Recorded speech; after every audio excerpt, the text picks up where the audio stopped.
Baik, di antara perkara yang sangat penting yang buat orang banyak terhalangi dari hidayah, yaitu karena takut dimusuhi oleh masyarakat, takut meninggalkan adat istiadat. Dan ini adalah sebab yang paling parah yang menyebabkan orang tidak dapat hidayah. Ya. Lihatlah, Allah berfirman tentang orang-orang musyrikin. Tatkala Nabi SAW mendakwahkan Islam kepada mereka, kata mereka, Inna wajadna aba'ana ala ummah, wa inna ala atharihim muqtadun. Kami telah mendapati orang tua kami di atas suatu jalan, dan kami tinggal ngikut saja. Kami tidak ingin keluar daripada tradisi nenek moyang. Kami tidak ingin keluar dari tradisi nenek moyang. Jadi, tradisi ini masalah yang buat seorang susah menerima kebenaran. Kenapa tidak ingin keluar dari tradisi? Kenapa kalau dia keluar dari tradisi akan dicela? Dalam ayat yang lain, wa idza qila lahum ta'alu ila ma anzalallahu ila rasul qalu hasbuna ma wajadna alaihi aba'ana. Tatkala dikatakan kepada mereka, kemarilah kepada apa yang diturunkan oleh Allah dan kepada rasulnya, maka mereka mengatakan cukup apa yang kami dapati ayah-ayah kami. Jadi cukup ajaran ayah kami, sudah cukup nenek moyang kami. Tidak ingin merubah ajaran nenek moyang. Inilah yang menjadikan Abu Thalib tidak mau masuk Islam, karena tidak ingin keluar dari adat nenek moyang. Padahal dia telah berkata, "Walaqad alimtu bi anna dina Muhammadin min khairi adyanil bariyati dina, walaula al-malamatu aw hidharu masabbatin lawajadtani samhan bidzaka mubina." Sungguh saya telah tahu bahwasanya agamanya Muhammad adalah agama manusia yang terbaik. Kalau bukan karena takut dicela, kalau bukan karena takut dihina oleh masyarakat, kau akan dapati aku akan terima agamanya Muhammad. Waktu Rasulullah SAW mengatakan, wahai Abu Thalib, pamanku, ucapkan la ilaha illallah, aku akan bela engkau. Abu Jahal mengatakan, satu kalimat saja sudah cukup membuat Abu Thalib tidak beriman. Kata Abu Jahal, atarghabu an millati Abdul Muttalib, kau benci dengan agama nenek moyangmu? Kau benci dengan agama bapakmu? Abu Thalib tidak bisa berkutik. Kenapa? Abu Jahal mengingatkan tentang tradisi. Seakan-akan dia berkata, kau ingin keluar dari tradisi nenek moyangmu? Abu Thalib tidak mampu keluar dari tradisi nenek moyangnya. Membuat dia akhirnya meninggal dalam kondisi apa? Musyrik, karena berpegang teguh dengan apa? Tradisi. Dan ini bahaya seperti ini. Sebagian orang tahu itu tradisi syirik, tetap aja dijalankan. Kenapa? Tradisi nenek moyang. Tidak mau ditinggalkan. Dia tahu tradisi ini salah, tidak, dan meninggalkan tradisi sangat susah. Bahkan umat Islam terjebak dengan tradisi. Saya bayangkan ya, contoh di tanah air kita, di sebagian daerah tersebut, mungkin Anda tahu, tapi saya tidak ingin menyebutkan. Jadi daerah tersebut dikenal banyak ulama muncul dari daerah tersebut. Tetapi sampai sekarang masih ada tradisi kalau nikah yang bayar mahar perempuan. Ini tradisi menyelisih Islam atau tidak? Tapi mereka tidak bisa rubah karena tradisi sangat kuat, berat. Keluar dari tradisi itu bukan perkara yang susah, bukan perkara yang ringan, kecuali orang yang punya jiwa yang besar. Padahal dari kota tersebut banyak ulama yang muncul, ulama-ulama top. Tetapi sampai sekarang tidak bisa mereka tinggalkan tradisi itu, bahwasanya kalau menikah yang bayar mahar apa? Perempuan. Tradisi. Ada satu daerah, satu pulau, banyak orang hafal Quran dari pulau tersebut. Banyak imam-imam berasal dari pulau tersebut. Tapi sampai sekarang tradisi masih berjalan. Kalau ingin menikah, maka laki-laki culik itu sang wanita, dibawa pergi. Nanti kemudian disambut untuk dinikahi. Kan nggak boleh seperti ini. Cewek dibawa pergi, entah pergi terus ngapain aja kan? Khalwat nggak boleh. Tapi tradisi itu tidak bisa ditinggalkan. Bahkan dari orang-orang Islam sendiri. Padahal tempat tersebut banyak orang hafiz-hafiz apa? Quran. Kenapa? Itu tradisi, tidak bisa ditinggalkan. Maksud saya, tradisi itu perkara yang sangat, kata Ibnu Qayyim menjelaskan, ini perkara yang sangat membuat orang terhalang dari hidayah. Lihat Abu Thalib tidak bisa dapat hidayah gara-gara tidak mau meninggalkan tradisi. Oleh karenanya di antara julukan yang paling sering diberikan kepada Nabi adalah Sabi. Sabi itu artinya orang yang keluar dari tradisi. Inilah yang membuat Al-Walid ibn Al-Mughirah akhirnya tidak beriman kepada Nabi SAW. Al-Walid ibn Al-Mughirah sebagaimana disebut dalam buku-buku tafsir seperti tafsir At-Tabari, tafsir Al-Baghawi, kemudian tafsir Ibnu Katsir. Jadi Al-Walid ibn Al-Mughirah, kata Ibnu Katsir rahimahullah, ahadu ru'asa'i Quraisy la'anahullah, salah seorang dari pemimpin besar orang Quraisy. Semoga Allah melaknatnya. Kenapa dia mati dalam kondisi musyrik dan dia diancam neraka oleh Allah Subhanahu wa taala.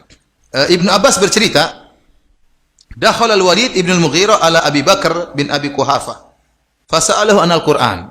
Fasa'alahu anil Al-Qur'an. Suatu hari Al-Walid bin Al-Mughirah bertemu dengan Abu Bakar, kemudian Al-Walid bin Al-Mughirah bertanya tentang Al-Qur'an.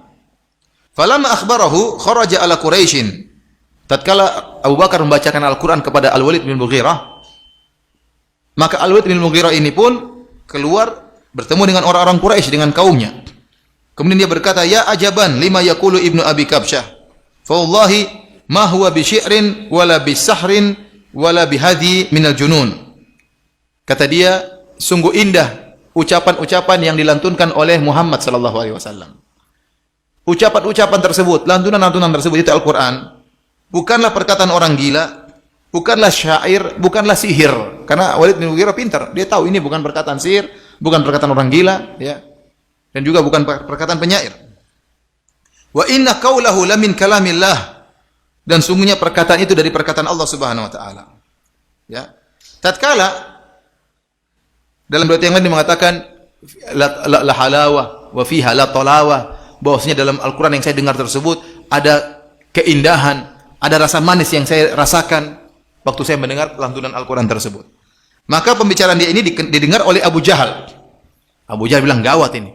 Al-Walid bin Mughirah kalau masuk Islam, orang Quraisy semua masuk apa? Islam. Gawat. Dia enggak boleh masuk Islam. Akhirnya Abu Jahal berkata, ya, jadi orang-orang Quraisy pada mengeluh. Mereka berkata, wallahi, ya, la in saba al-Walid la tasbu Quraisyun. Seandainya Al-Walid keluar dari tradisi nenek moyangnya, mereka mengatakan orang masuk Islam namanya sobe, yaitu orang keluar dari tradisi. Kalau Walid masuk Islam, keluar dari tradisi nenek moyangnya, maka orang Quraisy seluruhnya akan masuk Islam. Maka Abu Jahal berkata, ya, ana wallahi akfikum sya'nahu, itu urusan saya. Walid, biarkan itu urusan saya. Maka Abu Jahal pun pergi menuju Walid bin Mughirah. Tatkala dia bertemu dengan Walid bin Mughirah, dia berkata, alam tara ila qaumika qad jama'u laka shadaqah. Wahai Walid, tidakkah kau lihat kaum orang Quraisy sedang mengumpulkan sedekah buat kamu? Maka Walid berkata, alastu aktsarahum malan wa walada, bukankah saya orang yang paling banyak hartanya, paling banyak anaknya, ngapain mereka ngumpulin sedekah buat saya? Ini Abu Jahal hanya bohong saja. Maka Abu Jahal berkata, yatahaddatsuna annaka innama tadkhulu ala ibni Abi Quhafah litusiba min ta'amihi. Mereka bilang kau itu datang bertemu dengan Abu Bakar karena ingin makan di tempatnya, maka kau dengar Al-Qur'an. Makanya mereka kasihan sama kamu. Maka mereka kumpulkan sedekah untuk berikan kepadamu. Ini hanya dongengan siapa? Abu Jahal, dia bohong. Jadi kata orang-orang Quraisy mengatakan kau tadi dengar Al-Qur'an di rumah Abu Bakar karena kau ingin makan di tempat dia. Makanya mereka kasihan, mereka ingin kumpulin sedekah buat kamu. Maka Walid berkata, aqad tahaddatsa bihi ashirati, apakah orang-orang Quraisy sudah bercerita seperti itu, menuduhku seperti itu? Fala wallahi la aqrabu ibn Abi Quhafah wala Umar wala ibn Abi Kabsyah. Kata dia, demi Allah saya tidak akan dekat lagi kepada Abu Bakar, dan saya tidak akan lagi dekat kepada Umar, dan saya tidak akan lagi dekat-dekat dengan Muhammad sallallahu alaihi wasallam. Wa ma qawluhu illa sihrun yu'thar. Adapun yang saya dengar itu yang indah itu hanyalah sihir yang dipelajari, diwarisi dari orang-orang sebelumnya. Ya, ini akhirnya dia berpikir, Allah menyebutkan dalam Al-Qur'an apa? Thumma qutila thumma nadhar, thumma abasa wa basar. Ya, akhirnya apa? Walid bin Mughirah akhirnya berpikir, apa yang harus saya katakan tentang perkataan Muhammad?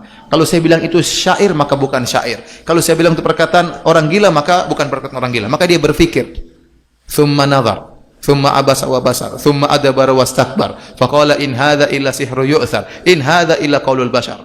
Kata Allah, sa'uslihi saqar. Kemudian dia berpikir, apa sih perkataan yang cocok untuk membantah Muhammad? Dia pikir-pikir, akhirnya dia mengatakan itu adalah sihir. Kalau saya bilang itu syair, orang Arab tahu itu bukan syair. Kalau saya bilang perkataan orang gila, orang-orang Quraisy tahu itu bukan perkataan orang gila. Supaya benar saya bilang aja itu sihir.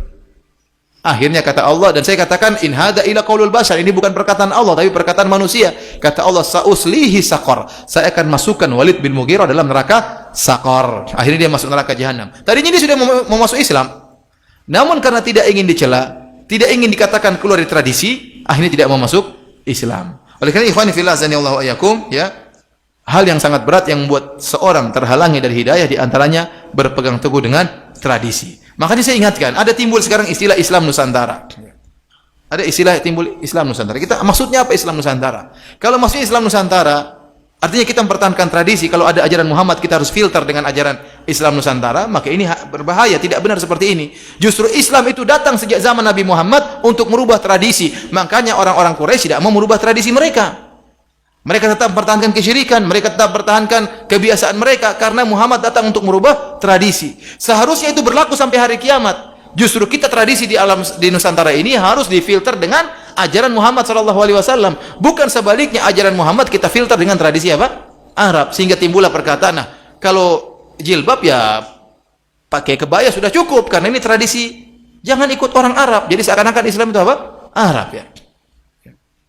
Sehingga ajaran-ajaran Muhammad sallallahu alaihi wasallam berusaha difilter dengan tradisi. Ini kebalak-balik. Harusnya tradisi difilter dengan Islam. Ini sekarang Islam mau difilter dengan apa? Tradisi. Akhirnya nanti bahaya kalau ini berkembang. Orang bisa salah sangka, oh ini Nusantara. Sehingga nanti timbul acara-acara bid'ah atau ritual-ritual syirik yang dipertahankan.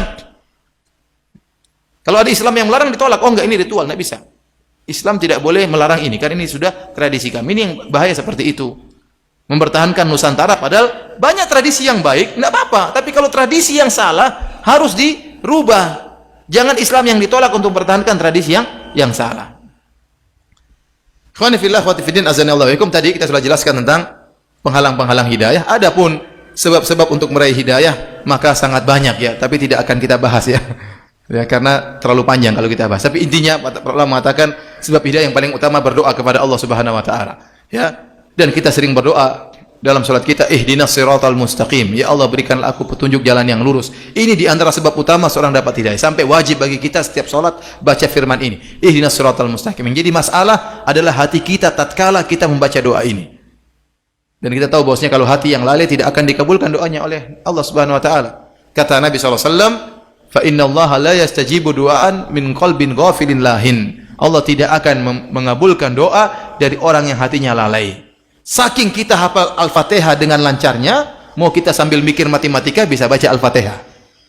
Mau sambil mikir pekerjaan kantor kita bisa Al-Fatihah, tahu-tahu waladhdallin amin ya. Saking apa? Saking hafalnya.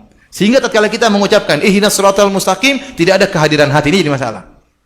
Padahal tiap hari kita minta hidayah minimal sehari 17 kali. Nah, maksud saya nasihat kepada diri saya dan kepada hadirin dan hadirat, tatkala mengucapkan ihdinas shiratal mustaqim, serius dan konsentrasi dan menghadirkan hati bahwasanya kita benar-benar butuh hidayah. Kenapa? Makna dari ihdinas shiratal mustaqim, ya Allah tunjukkanlah aku jalan yang lurus, maksudnya apa? Ya Allah, kalau saya masih bengkok luruskan ya Allah. Dan ya Allah, kalau saya sudah lurus pertahankan kelurusan saya ini ya Allah. Dan ya Allah, kalau saya sudah lurus dan sudah istiqomah, tunjukkanlah saya pintu-pintu kebaikan yang lain yang saya belum tahu. Itu maksudnya apa? Ihdinas shiratal mustaqim. Saya ulangi. Maksudnya apa ihdinas shiratal mustaqim? Maksudnya ya Allah, kalau saya bengkok luruskan. Kalau saya sudah lurus ya Allah pertahankan.